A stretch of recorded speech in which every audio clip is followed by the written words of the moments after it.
Very good morning and warm welcome to all the participants to the second day of online bridge course on mathematical analysis, abstract algebra and linear algebra organized by the Department of Mathematics, Farouk College, Kozhikode, Kerala. Today we are pleased to welcome Dr. K. Sudhir, a very special guest of honor to handle the session on linear algebra.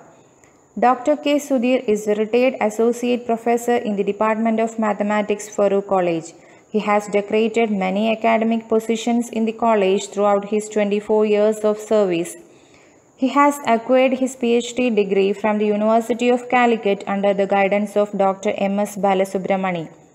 He has published many papers in reputed national and international journals and has 3 paper presentations in national and international conferences. He has been a resource person for many invited talks in national and international conferences and workshops conducted by various colleges in Kerala and also at the Regional Institute of Education, Mysore. He was a member of both UG and PG Board of Studies of Universities of Calicut and Kannur and also at St. Joseph College, Irinyalakuda, Thrissur. He was a subject expert in the selection committee for teachers of Kerala PSC and also at different colleges under Calicut University. With all respect, I invite Dr. K. Sudhir to start the session.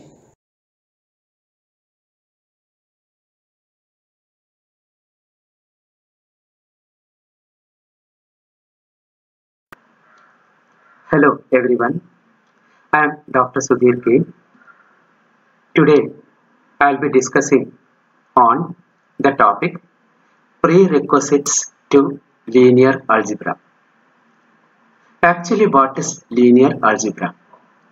Linear algebra may be an unfamiliar term to you, but it involves the study of matrices, systems of linear equations, determinants, their geometrical aspects, etc. And all these are known to you to some extent and you have studied it in the lower classes.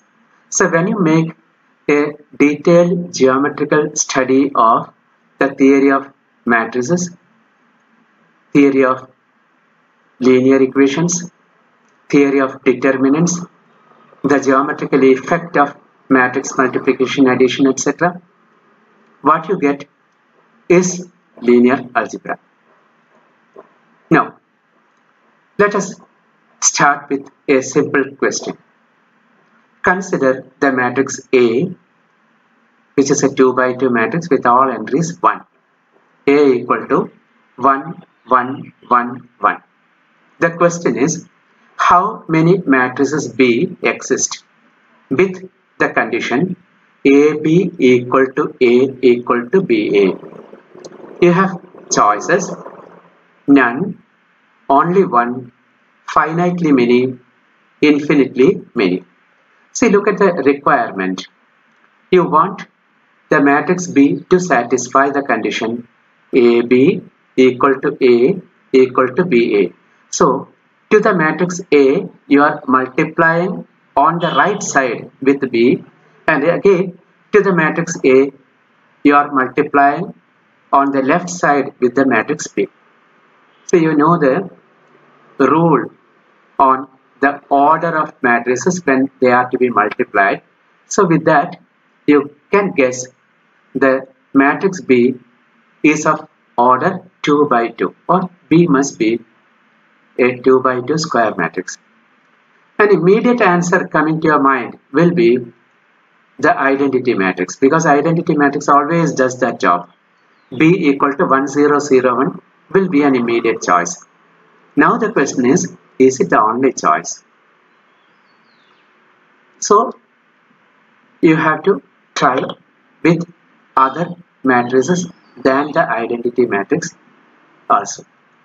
So if you write B to be a matrix A, B, C, D, you actually write the equations AB equal to A, and that will give you 1, 1, 1, 1 matrix times the matrix A, B, C, D equal to 1, 1, 1, 1.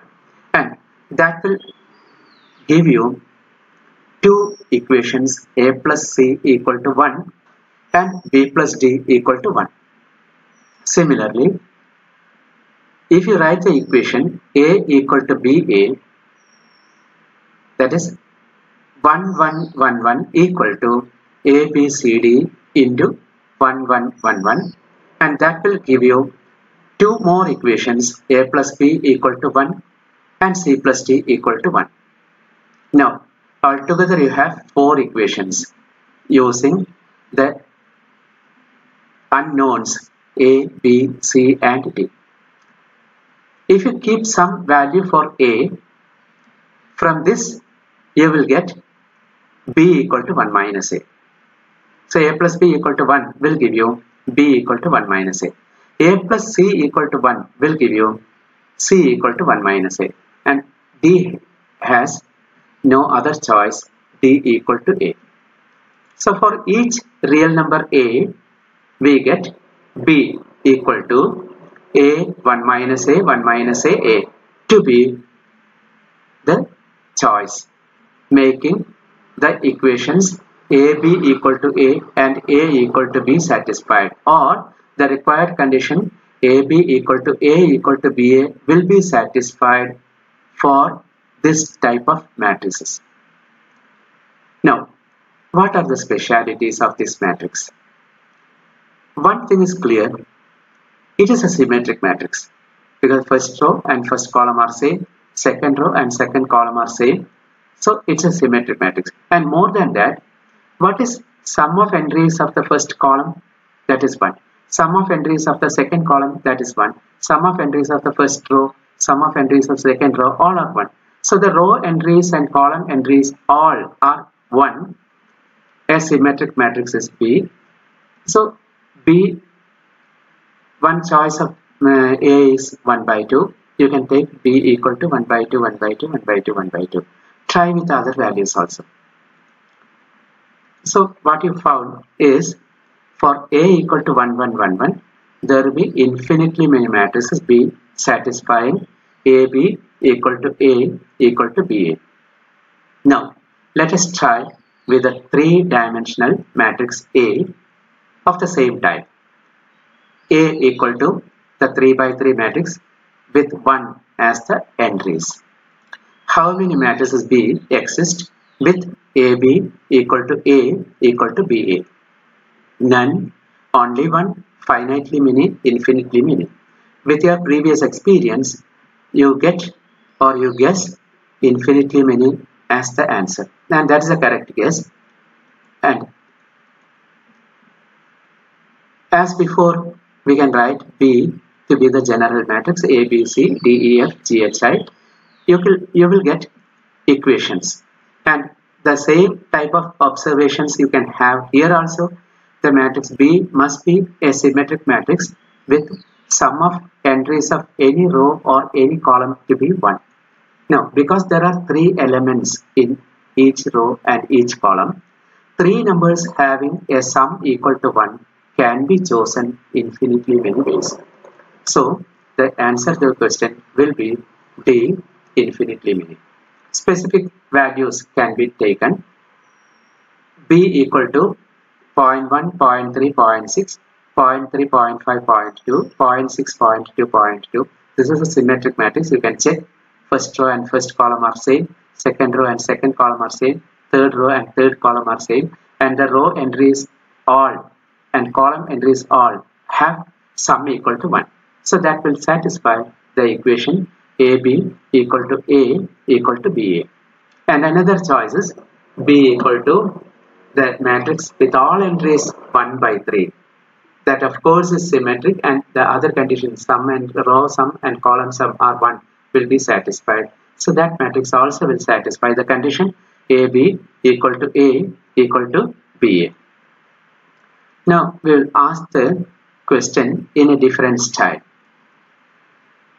In the set of 3 by 3 matrices of the form AAA, that means all entries are equal where A is a real number, is it possible to find an additive identity Is it possible to find a multiplicative identity? And are these identities uniquely determined? What do you mean by an additive identity and multiplicative identity? You know, matrix addition is commutative, so it doesn't matter whether you add a matrix on the right side or left side. So addition of a new matrix should not make any change to this matrix.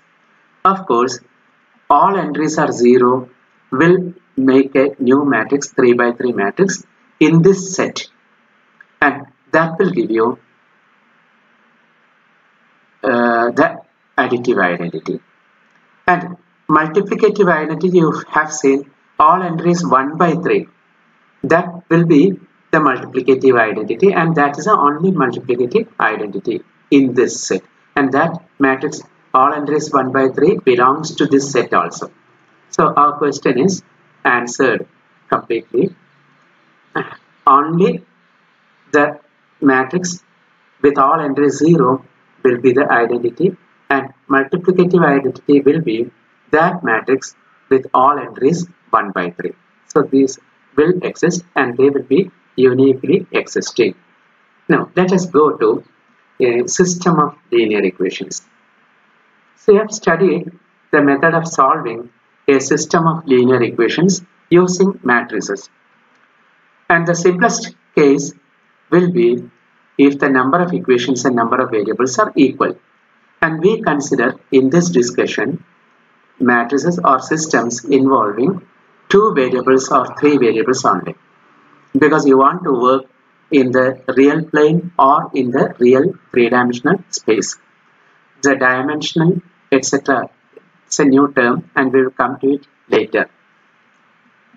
Consider the 2 linear equations a1x plus b1y equal to c1, a2x plus b2y equal to c2. This set of equations can be written in the matrix form as ax is equal to b, where capital A is the matrix a1 b1 a2 b2, capital X is the matrix column matrix xy, and capital B is the column matrix c1 c2. Even if you have 3 equations in 3 variables, a1x plus b1y plus c1z equal to d1, a2x plus b2y plus c2z equal to d2, a3x plus b3y plus c3z equal to d3, that also can be written in the same form, but now A will be the 3 by 3 matrix, X will be the 3 by 1 column matrix, and B will be the 3 by 1 column matrix. These have geometrical significance. Here, the matrix A of the coefficients is a1 b1 c1, a2 b2 c2, a3 b3 c3, and X equal to the column matrix xyz is the matrix of variables, and B equal to the column matrix d1 d2 d3 is the matrix of constants. We have the theory of equations and the corresponding theory in the matrix format. If the matrix B equal to 0, the pair as the system Ax is equal to 0 is called a homogeneous system. If B is a non-zero column matrix, then Ax is equal to B is said to be a non-homogeneous system. A linear equation of the form Ax plus By equal to C is a straight line in the geometrical sense.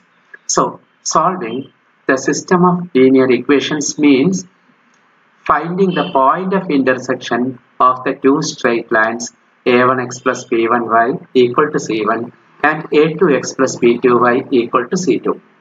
So on the plane, if you draw 2 straight lines, there are 3 possible cases. Either the 2 straight lines will intersect and that intersection will be exactly at one point.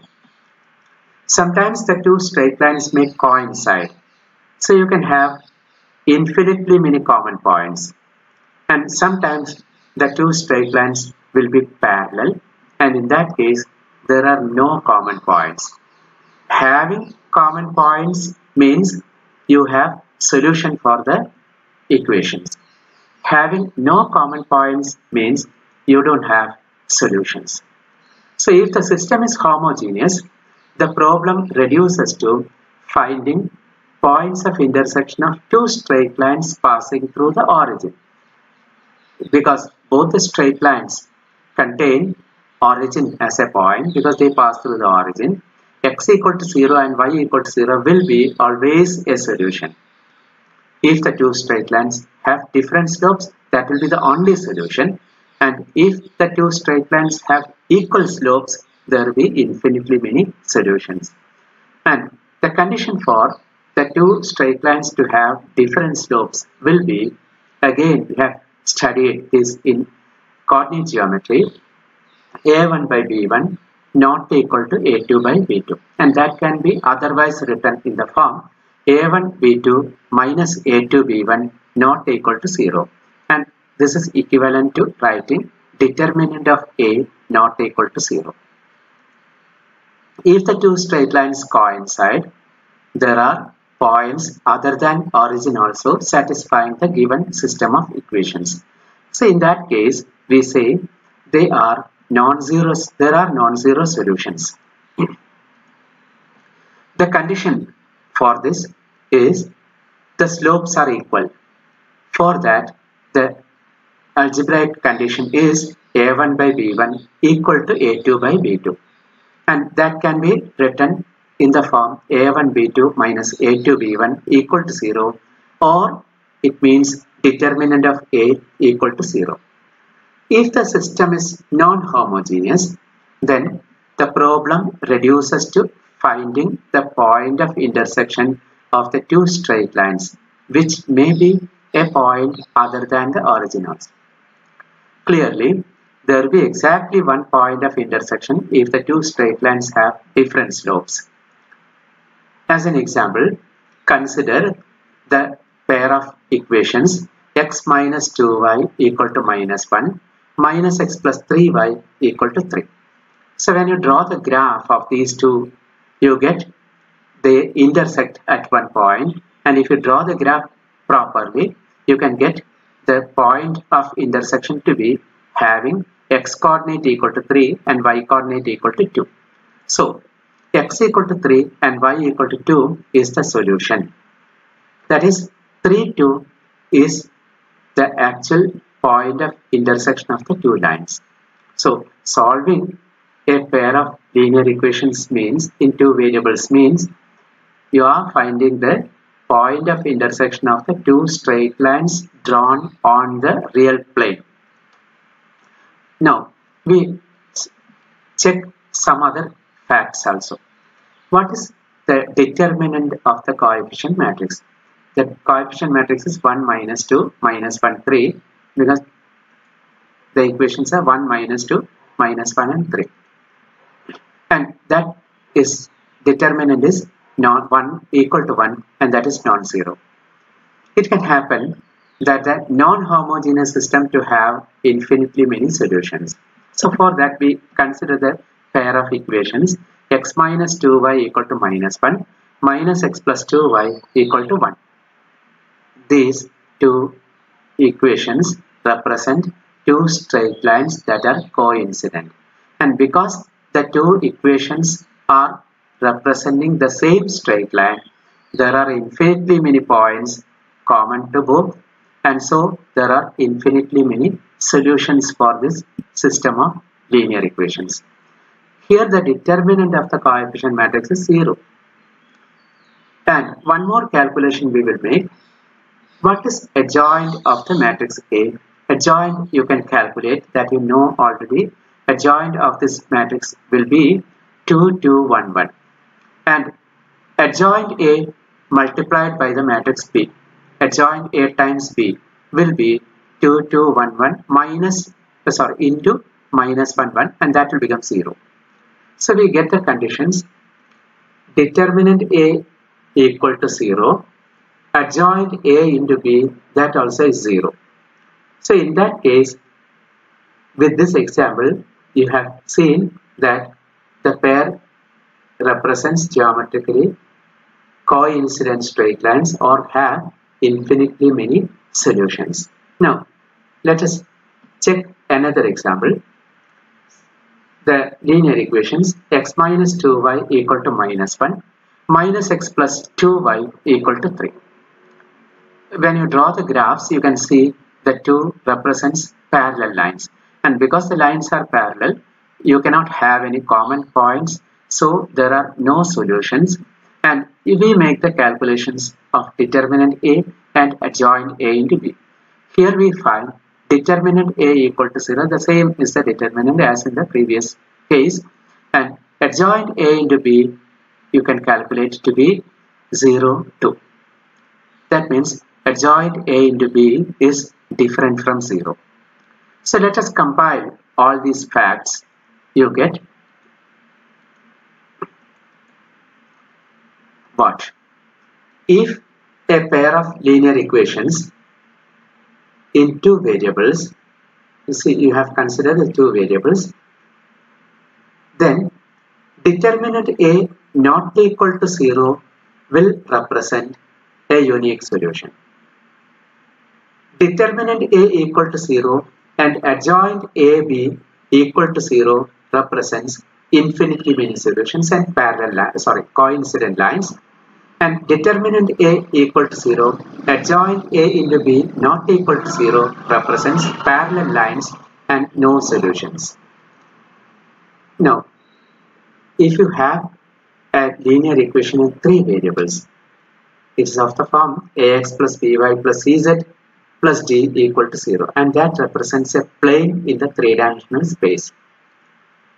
So solving a system of equations of the form a1x plus b1y plus c1z equal to d1, a2x plus b2y plus c2z equal to d2, a3x plus b3y plus c3z equal to d3 reduces to finding the point of intersection or points of intersection of the planes given by these equations. If the number of equations and number of variables are equal, and if A is an invertible matrix, then the solution of the system Ax is equal to B is given by x equal to A inverse B. We will compile the different equations. In the homogeneous system, if the coefficient matrix is invertible, that means determinant A is not equal to 0, the system has got only 0 solution, there is a unique solution, or you get the system to be consistent. If the determinant A is equal to 0, that means A is not invertible, then the system has non-zero solutions also, that means it is consistent and has got infinitely many solutions. So the essence of the table is a homogeneous system is always consistent. A non-homogeneous system is not always consistent. If Ax is equal to B is considered, then A is invertible means x equal to A inverse B will give you the unique solution and the system is consistent. If A is not invertible, that means determinant A equal to 0 and adjoint A into B equal to 0, the system is consistent and has got infinitely many solutions. If determinant A equal to 0, that means A is not invertible, and adjoint A into B not equal to 0, the system does not have any solutions, or it is not consistent, inconsistent. So if you try to draw the graphs of these linear equations, it's not very simple to draw the graphs of the equations because they are planes on the three-dimensional space. So x minus 2y plus z equal to 0, 2y minus 8z equal to 8, minus 4x plus 5y plus 9z equal to minus 9.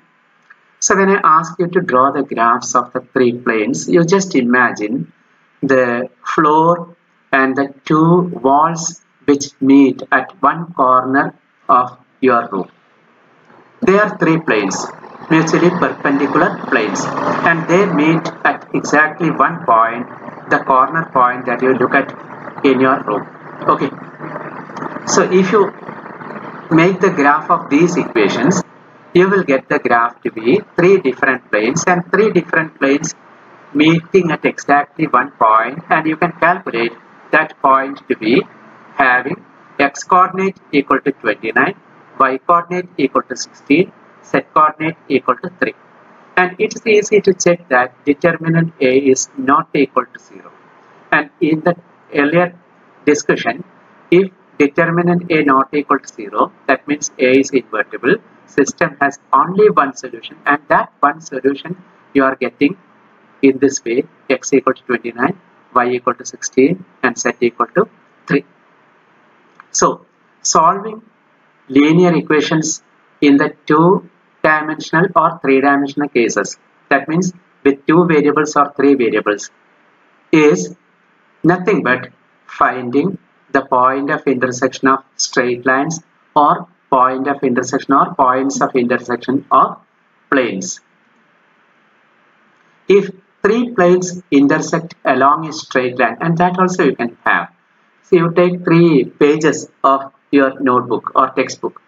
You can imagine them to be 3 planes intersecting along the straight line, along the line through which the binding of the book is found. Okay. So if the 3 planes intersect along a straight line, then the system is consistent and has infinitely many solutions. In this case, the corresponding conditions can be written as determinant A equal to 0 and adjoint A into B equal to 0. Now, if the 3 planes do not intersect, they don't have any common point, then you can have the corresponding condition to be determinant A equal to 0 and adjoint A into B not equal to 0. Now, let us have a word about the matrix multiplication. If A is an m by n matrix, so general element I am writing as Aij, I varies from 1 to m and j varies from 1 to n, and B equal to Bjk is an n by p matrix, and j varies from 1 to n and k varies from 1 to p, are two matrices. Then the product AB equal to another matrix which is of order m by p. You know, a product of m by n and n by p matrix will be an m by p matrix, and the general element of that C product Cik can be written in this form: summation j equal to 1 to n Aij Bjk. So I'll make a detailed expression of these matrices. Suppose A equal to A11, A12, etc. A1n, A21, A22, etc. A2n, Aj1, Ai2, etc. Ain, etc. Am1, Am2, etc. Amn. There are m rows, 1, 2, 3, etc. m, and there are n columns, A11. The second entries, second indices are representing the column positions. So it's an m by n matrix, and the ith row I am marking in red letters.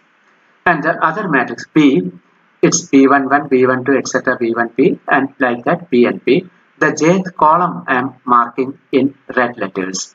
It's an n by p matrix. So in order to find the matrix product AB, you are using entries of the ith row and jth column. So Ai1 into B1j plus Ai2 into B2j plus etc. etc. Ain into Bnj. So for that product to be found comfortably, the number of elements in the red color row should be equal to the number of elements in the red color column of the matrix B. Okay, so that means the number of elements in a row, that is the number of columns. Number of columns of the matrix A should be equal to number of elements in a column, means that will be the number of elements of the row in the matrix. So number of rows in the matrix B. So that is the meaning of the order when product of two matrices are found. So the matrix multiplication A times B equal to C will be meaningful if A is an m by n matrix and B is an n by p matrix, so that C is an m by p matrix. That is, number of columns of the first matrix should be equal to number of rows of the second matrix. If you follow the number of entries in the red color ith row and the red color jth column of the matrix B, you will find this very clear. Now, the actual relationship between geometry of matrices and the points on the real plane or three-dimensional space, etc., are to be discussed now. Any point in the two-dimensional real plane can be considered as a column matrix of order 2 by 1, or you call such a matrix to be a column vector. Similarly, in the three-dimensional real space, any point will be represented by a column matrix of the order 3 by 1. You call it a column vector. Even row vector can be used. 1 by 2 or 1 by 3 matrices can be used to represent, but it's comfortable to follow the column matrix or column vector. For a 2 by 2 matrix A and a 2 by 1 matrix X, the matrix product AX is a 2 by 1 matrix, and that we have seen in writing the linear equations in the matrix form AX is equal to B. And for a for a 3 by 3 matrix A and a 3 by 1 matrix X, the matrix product AX is a 3 by 1 matrix. In case we find XA, there is a slight change in the matrix representation of points. For 2 by 2 matrix A, X must be a 1 by 2 row matrix or row vector. Similarly, in the three-dimensional case, X must be a 1 by 3 row matrix or row vector. So we prefer the pattern AX, and so X is taken as a column matrix. Let us look at the set of all points on a plane, or equivalently, the set of all column matrices of order 2 by 1. Similarly, the set of all points in the three-dimensional real space, or equivalently, the set of all column matrices of order 3 by 1. See, I am taking these two parallel because these two sets have same properties, so they can be considered parallel. What do the matrix addition and scalar multiplication of matrices indicate? In other words, what's the meaning of vector addition and scalar multiplication? Because you are using column matrix, column vector for the same object, these two terms, that means matrix addition, matrix scalar multiplication of matrices, and vector addition, scalar multiplication, geometrically represent the same. We have to get the analogous process on the set of all points in the real plane or in the three-dimensional real space. For this, what are the needful concepts? So we need some geometrical ideas for this. Coordinate-wise addition and scalar multiplication are the way out. Means what? When we do this, how can we look at the real plane and the three-dimensional space? The term three-dimensional needs a little explanation. We will do it later. So when we make it, we consider X to be, the set X to be either R2 or R3. For 2 points xy in the set X and alpha beta in the real set of real numbers, the following can be observed. X plus y is a member of the same set X. Alpha x is a member of X. Alpha times x plus y, the scalar multiplication alpha and x plus y, that will be satisfying the equation alpha x into x plus y equal to alpha x plus alpha y, that belongs to X. Alpha plus beta times x equal to alpha x plus beta x, and that also is an X. 0 element of X is the pair 0, 0, and it is a special point we call the 0 vector. And this equation should be very carefully considered. 0 into x, 0 times x, the scalar multiplication of the number 0 and the vector x, equal to 0. Here, the first 0, that in red color, is in the set of real numbers, and the second 0, that is in green color, is in the set of vectors or x, set x. Now we will go to the definition of a vector space or a linear space. Let X be a non-empty set and F be a field. So this term is new to you. Field means a non-empty set in which at least two elements should be there. There are two binary operations. You call the binary operations to be addition and multiplication. With respect to addition and with respect to multiplication, you should have certain properties. The properties are, with respect to addition, the set becomes a group. With respect to multiplication also, the set becomes a group. So, such a algebraic structure you call a field. X is a vector space over the field F if the following are satisfied. If there is a binary operation plus on X and a scalar multiplication between elements of F and X satisfying, X plus is an abelian group, commutative group. The scalar multiplication possesses distributive properties. Alpha into x plus y equal to alpha x plus beta y, alpha x plus alpha y element of x, and alpha plus beta times x equal to alpha x plus beta x, and that also is in x. So if these conditions are satisfied, you say X is a vector space over the field F. Now, how do we interpret x plus y geometrically when you have x equal to R2 or x equal to R3? Imagine x is a point AB and y is the point CD.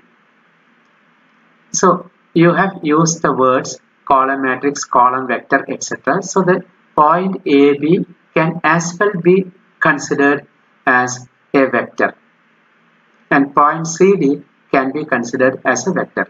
So you have the parallelogram law of vector addition, and with that the sum, vector sum x plus y can be visualized. We will see this. The vector u you take as OA. O is the origin and A is the end point of this vector. And vector v is OB. O is the origin. B is the end point of this vector.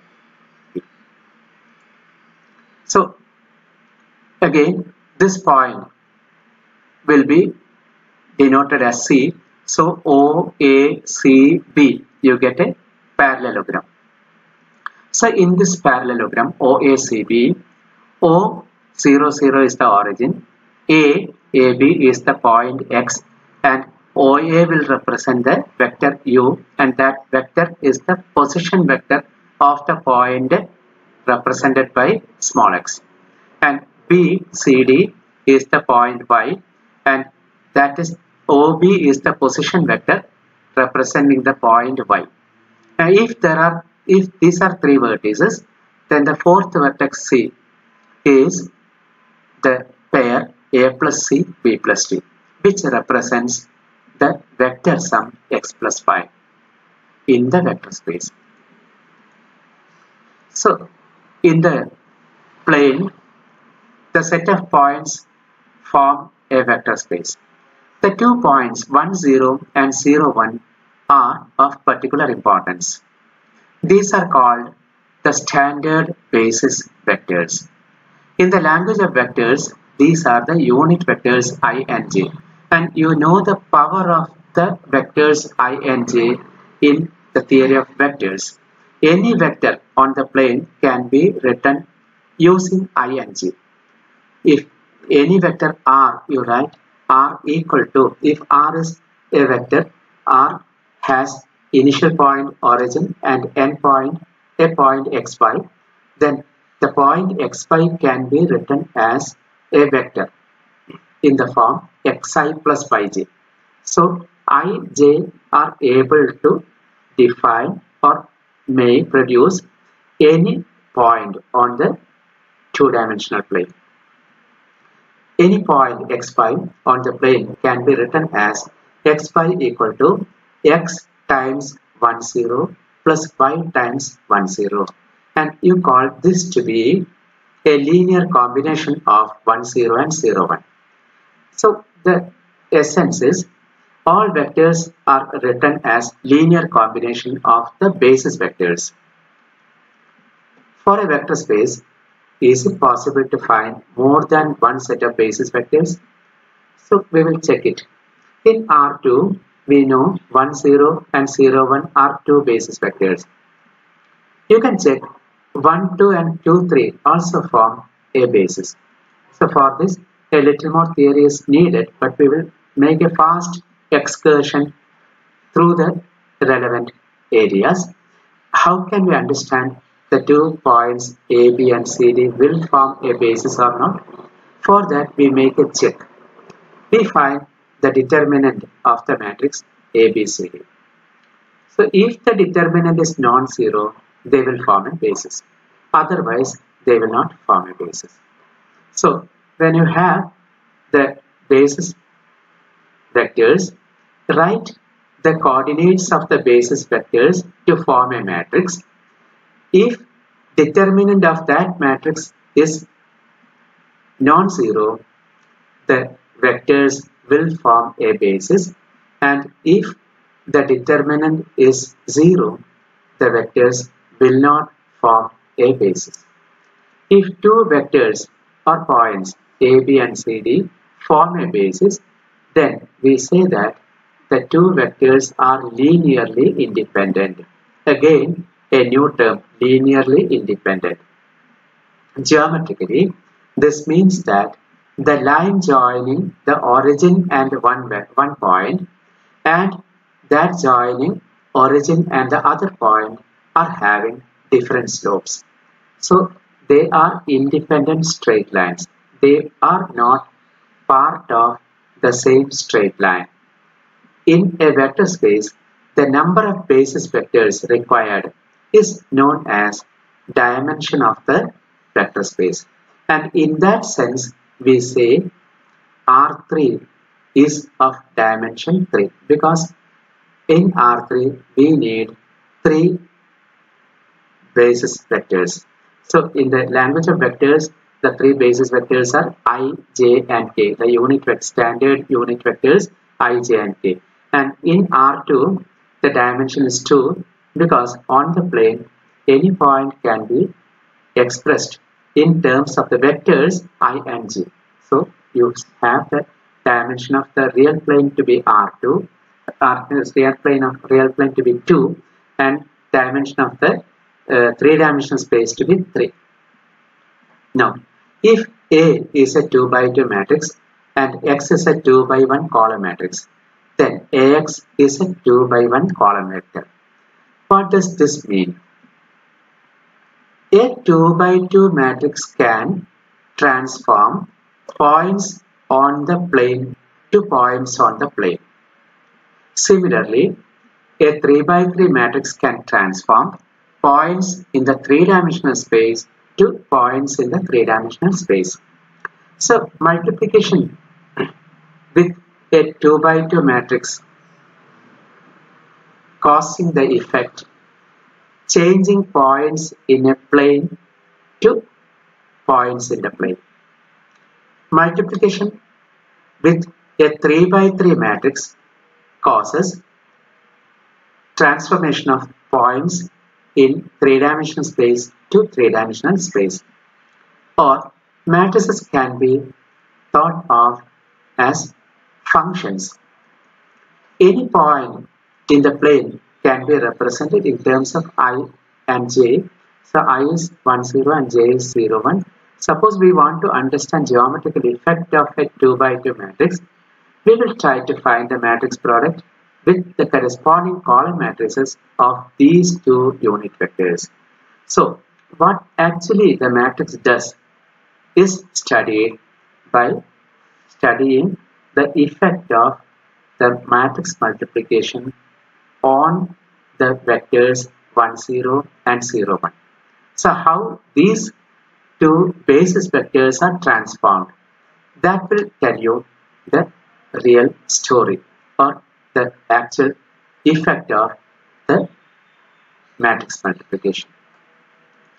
So matrix multiplied to the 0 column vector produces the 0 column vector itself.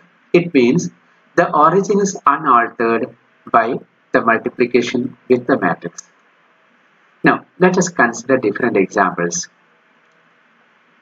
Consider the matrix 0, 1, 1, 0. Clearly A multiplied to 0, 0 vector, that is the origin, will give you origin itself. A multiplied to 1, 0. 1, 0 is I. So A into 1, 0 is equal to 0, 1, 1, 0 times 1, 0. And using matrix multiplication, you get the output to be 0, 1. And J is multiplied. So A multiplied to J 0, 1 will be 0, 1, 1, 0 times J, that is 0, 1 equal to 1, 0. And A multiplied to 1, 1, that will be 1, 1. So why I am taking these 4 points? I am taking the rectangle or square on the first quadrant. Origin 1, 0, 1, 1 and 0, 1. So you get a unit square in the first quadrant. The 4 corner points are 0, 0, 1, 0, 0, 1 and 1, 1. So the unit square gets transformed to what? That we study using this matrix. Let us find the matrix product of A with the column vector x5. A multiplied to the column vector x5, that is 0, 1, 1, 0 into x5 equal to yx. So what does this mean? The point xy transforms to the point yx. X-axis, that is 1, 0 or the entire vector I and its multiples lie on the x-axis. That will be transformed to y-axis. Y-axis is transformed to x-axis. So what does it mean? It means the matrix 1, 0 is 0, 1, 1, 0 makes a reflection about the line y equal to x. Points on zeros, points, you see 0, 0 is unaltered, 1, 1 is unaltered. So you get what? Points on the line y equal to x is unaltered, but points on one side goes to the other side, points on this side will come to the other side. So the matrix will make a reflection about the line y equal to x. So the simple matrix is geometrically giving you reflection about the line y equal to x. Now this is what you get. Now consider the matrix minus 1, 0, 0, 1. So you try yourself. What is minus 1, 0, 0, 1 multiplied to xy? That will give you minus xy. So what you understand is the point xy has image minus xy. See, these 2 points xy and minus xy both have y coordinates equal, but x coordinates get a change in the sign. So what do you mean by x coordinate is getting a change in the sign? What is positive that becomes negative? What is negative that becomes positive? Or the points move from one side of y-axis to the other side of y-axis, and that's what you call reflection about the y-axis. So the matrix minus 1, 0, 0, 1 causes a reflection about the y-axis. So the point xy converts to the point minus xy, and the corresponding matrix is minus 1, 0, 0, 1. Reflection about the x-axis, you can check that the matrix is 1 0 0 minus 1. Why? Because 1 0 0 minus 1 acting on the vector xy will give you x minus 5. So x coordinates not changing, y coordinates get a negative sign. That means points will move from one side to the other side of the x-axis, and that is what reflection about the x-axis. So reflection about the origin. So what do you mean by reflection about the origin? From the point you move towards the origin, see what is the distance, make an equal distance move or continue the same movement with equal distance, you will reach a point. So from xy, if you start, first you reach origin and same distance you move continuously, you will reach the point minus x minus 5.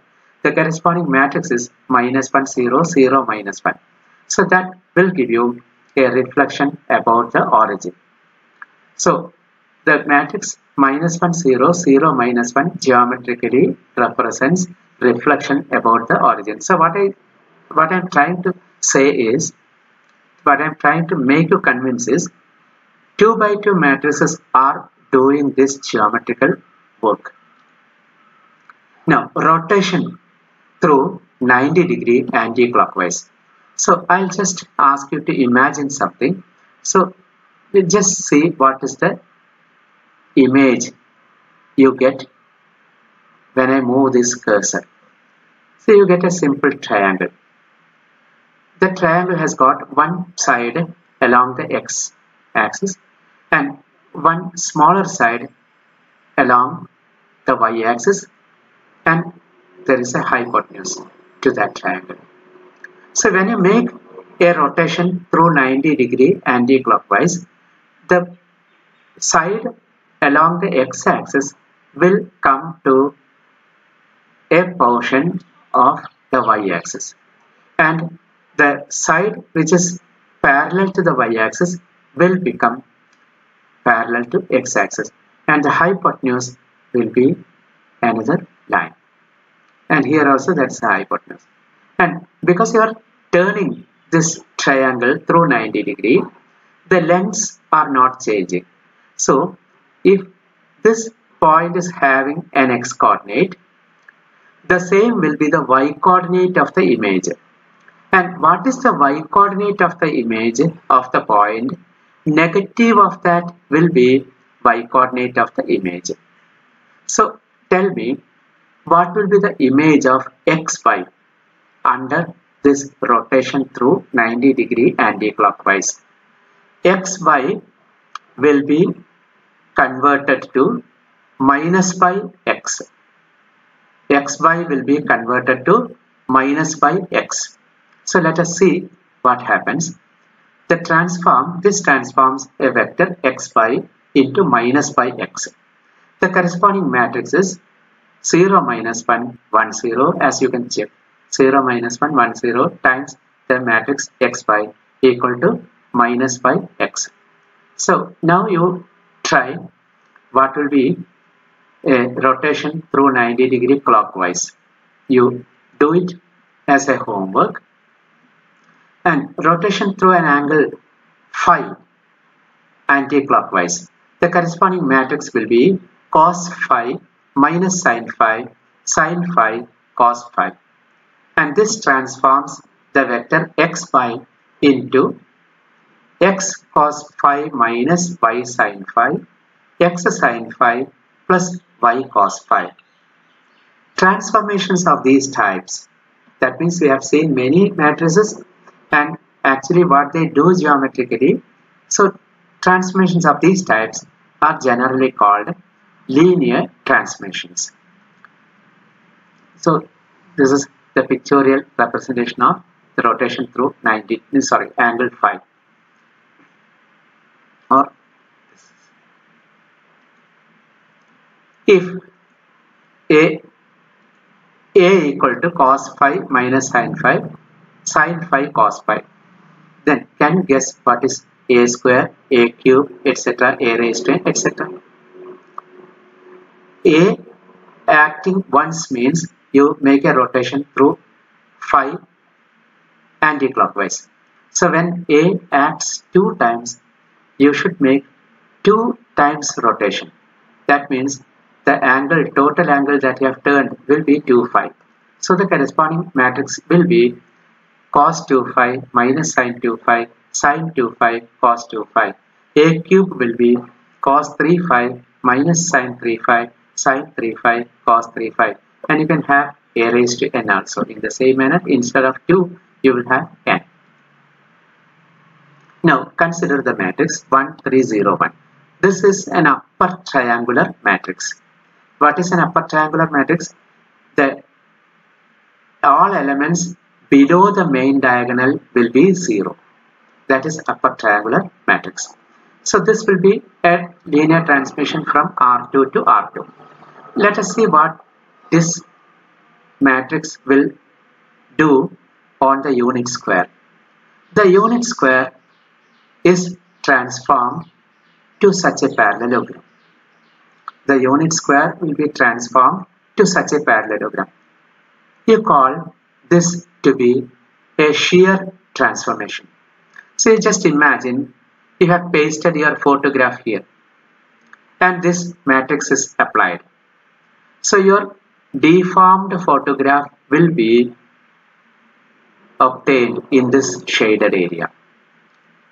Okay, so if your photograph is pasted here, after applying this matrix, you will get your photograph deformed and that will be inside this area. So let us see an example. Imagine this is a sheep. If you apply this matrix, you get the sheared sheep. So instead of the sheep, if you fix your photograph, you will get a sheared U.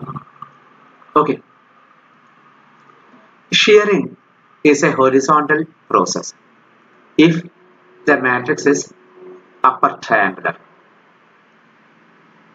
Now, in the case of the sheep, the matrix 1, 3, 0, 1, that was making a shear towards the right, and so you call a right shear. Shear can be towards the left also. Now, how do you understand the matrix will make a right shearing or left shearing? And for that, you need to know what is the determinant. If determinant is positive, you will get shearing towards one side, and determinant is negative, you will get shearing towards the other side. You try to find out which type of determinant, positive or negative, will make the positive or left or right shearing. Okay, with different examples. And shearing can be vertical also. And for that, a lower triangular matrix must be used. And the shearing can be towards the upper side or towards the lower side. And there also, the determinant plays the role. If the determinant is positive, you will get shearing towards one side, and determinant is negative, you will get shearing towards the other side. So determinant has got certain role in the geometrical task. So a 2 by 2 matrix is a function from R2 to R2. Similarly, a 3 by 3 matrix is a function from R3 to R3. By properties of matrix addition and matrix multiplication, these two functions are linear functions. What do you mean by linear functions? Linear functions are having the property image of sum equal to sum of images, and image of a scalar multiple is scalar multiple of the image. We will formally write it soon. 2 by 2 matrix is a function from R2 into R2, and 3 by 3 matrix is a function from R3 into R3. A linear function maps straight lines to straight lines. In other words, the image of a straight line is a straight line. So that's why the word linear comes. So the geometrical word linear, geometrical term linear is used because of this property. If A is an n by n matrix, then A is a function from Rn to Rn. It's a function. A is called a linear operator because the set is Rn and the other set also is Rn.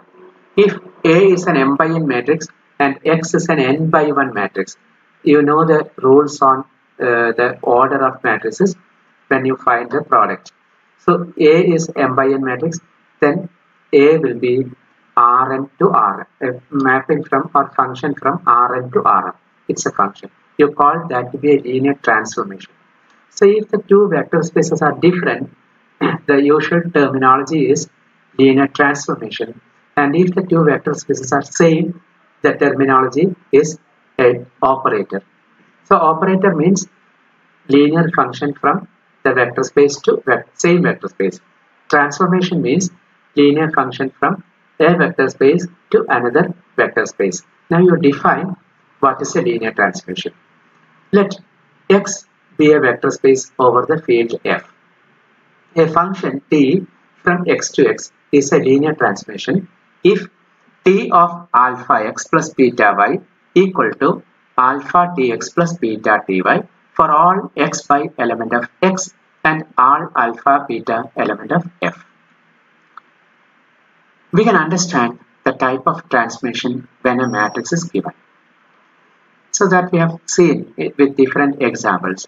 So is it possible to find the matrix corresponding to a given linear transformation? So that is the other question. If you have a linear transformation, do you have a corresponding matrix? Why we are asking such a question? Because we have the other experience. If there is a matrix, you know that matrix is a transformation, linear transformation. So naturally, we will expect linear transformations can produce matrices. How to get it? The process is very simple. Consider the linear transformation T from R2 to R2. So you just take an example. T x1 x2 equal to 2 x1 minus x2 x1 plus 3x2. Here see x1 and x2 are the first and second coordinates. Here in the image, the first coordinate is 2x1 minus x2, second coordinate is x1 plus 3x2. Now here we can check easily that this is a linear transformation. So that part is, I am just giving you the hint only, and the details you have to work out. So it's easy to check that T is a linear transformation if x equal to x1 x2 and y equal to y1 y2. So now you would have understood why I wrote x1 x2 to represent a point.